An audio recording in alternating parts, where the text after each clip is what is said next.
Welcome! In front of me I have Polar Ignite 2 and I'm gonna show you how to unpair this watch from the iPhone.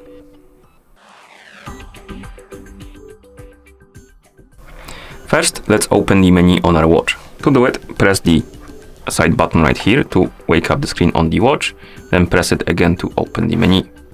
Once you open the menu, you can use the touch screen to scroll through the menu.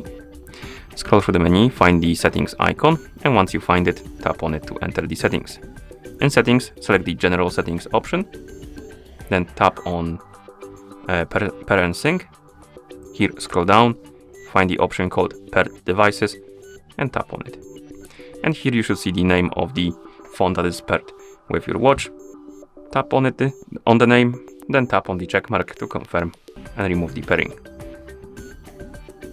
Now we can go to our iPhone, open the settings on our iPhone.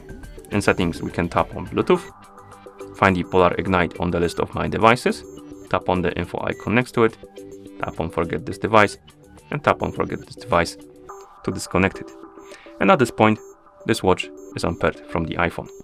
And that's how you unpair this watch from an iPhone. Thank you for watching. If you found this video helpful, please consider subscribing to our channel and leaving the like on the video.